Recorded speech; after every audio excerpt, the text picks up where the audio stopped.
Omni ಹಾಗೂ Santro car ಮುಖಾಮುಖಿ ಡಿಕ್ಕಿಯಾಗಿರುವಂತಹ ಘಟನೆ ಬೆಳ್ತಂಗಡಿ ತಾಲೂಕಿನ ಮಡಂತ್ಯರು ಸಮೀಪದ ಮಾರಿಗುಡಿ ಎಂಬಲ್ಲಿ ನಿನ್ನೆ ಸಂಭವಿಸಿದೆ. ಮಡಂತ್ಯರು ಕಡೆಯಿಂದ ಬರ್ತಾ ಇದ್ದ ಓಮಿನಿ ಹಾಗೂ ಬಳ್ಳಮಂಜು ಕಡೆಯಿಂದ ಮಡಂತ್ಯರು ಕಡೆಗೆ ತೆರಳುತ್ತಾ ಇದ್ದ ಸ್ಯಾಂಟ್ರೋ ಕಾರು ಮುಖಾಮುಖಿ ಡಿಕ್ಕಿಯಾಗಿರುವಂತಹದ್ದು. ರಸ್ತೆಯಲ್ಲಿ ಹೊಂಡ ನಿರ್ಮಾಣವಾಗಿದ್ದು ಇದರಿಂದ ಮಡಂತ್ಯರು ಕಡೆಯಿಂದ ಬರುವ ವಾಹನ ಸವಾರರಿಗೆ ತೊಂದರೆ ಉಂಟಾಗ್ತಾ ಇದೆ. ಸದ್ಯ ಈ ರಸ್ತೆಯಲ್ಲಿ ಏನ್ ಸಮಸ್ಯೆ ಇದೆ ಅಂತ ನೋಡೋದಾದ್ರೆ, ಮೊದಲನೇದು ಇದು ಇಳಿಜಾರು ರಸ್ತೆ. ಈ ಇಳಿಜಾರು ರಸ್ತೆಯಲ್ಲೇ ಹೊಂಡ ನಿರ್ಮಾಣ ಆಗಿದೆ. ಅಂದ್ರೆ ಇಲ್ಲಿ ನೀರಿನ ಹೊರತೆ ಹೆಚ್ಚಿನ ಪ್ರಮಾಣದಲ್ಲಿ ಇರೋದ್ರಿಂದ ರಸ್ತೆ ಹಾಳಾಗಿರುವಂತಹದ್ದು. ಇದರ ಮೇಲೆ ದ್ವಿಚಕ್ರ ವಾಹನ, ಆಟೋ ಹೋಗೋದಿಕ್ಕೆ ಸಾಧ್ಯ ಇಲ್ಲ. ಹಾಗೆ ಕಾರು ಕೂಡ ಹೋಗೋ ಹಾಗಿಲ್ಲ. ಆದರೆ ಬಸ್ ಅಥವಾ ಲಾರಿ ಚಾಲಕರು ಅನಿವಾರ್ಯವಾಗಿ ಈ ಹೊಂಡಕ್ಕೆ ವಾಹನ ಇಳಿಸಿ ಹೋಗ್ತಾ ಇದ್ದಾರೆ.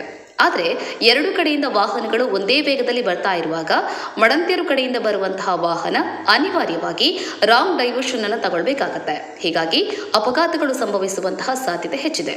ಸದ್ಯ ಈ ರಸ್ತೆಯಲ್ಲಿ ಈ ಸಮಸ್ಯೆ ಉಂಟಾಗಿ ತುಂಬಾ ದಿನಗಳಾಗಿದೆ. ಆದರೆ ಇಲ್ಲಿ ತನಕ ಸ್ಥಳೀಯ ಪಂಚಾಯತ್ ಈ ಬಗ್ಗೆ ಯಾವುದೇ ರೀತಿಯ ಕ್ರಮವನ್ನ ಕೈಗೊಂಡಿಲ್ಲ ಅಂತ ಸಾರ್ವಜನಿಕರು ಹೇಳ್ತಾ ಇದ್ದಾರೆ. ಕೊನೆ ಪಕ್ಷ ಬ್ಯಾರಿಕೇಡ್ಗಳನ್ನು ಹಾಕಿಯಾದರೂ ವಾಹನ ಸವಾರರಿಗೆ ಎಚ್ಚರಿಕೆಯನ್ನು ನೀಡುವಂತಹ ಪ್ರಯತ್ನವನ್ನ ಮಾಡಬಹುದು, ಆದರೆ ಮಾಡಿಲ್ಲ.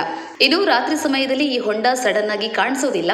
ವಾಹನ ಸವಾರರು ನೇರವಾಗಿ ಈ ಹೊಂಡದ ಮೇಲೆ ವಾಹನವನ್ನು ಚಲಾಯಿಸಿದ್ರೆ ಅಪಘಾತ ಸಂಭವಿಸುವಂತಹ ಸಾಧ್ಯತೆ ಹೆಚ್ಚಿದೆ.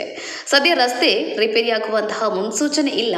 ಹೀಗಾಗಿ ಕೊನೆ ಪಕ್ಷ ಈ ಹೊಂಡ ಬಿದ್ದಿರುವಂತಹ ರಸ್ತೆಯ ಆಸುಪಾಸು ಅಪಾಯದ ಸೂಚನೆ ನೀಡುವಂತಹ ಬೋರ್ಡ್ ಅಥವಾ ಬ್ಯಾರಿಕೇಡ್ಗಳನ್ನು ಹಾಕಿಸುವಂತಹ ಕೆಲಸವನ್ನಾದರೂ ಪಂಚಾಯತ್ ಮಾಡಲಿ ಅನ್ನುವಂಥದ್ದು ಸಾರ್ವಜನಿಕರ ಹಾಗೂ ವಾಹನ ಸವಾರರ ಒತ್ತಾಯವಾಗಿದೆ.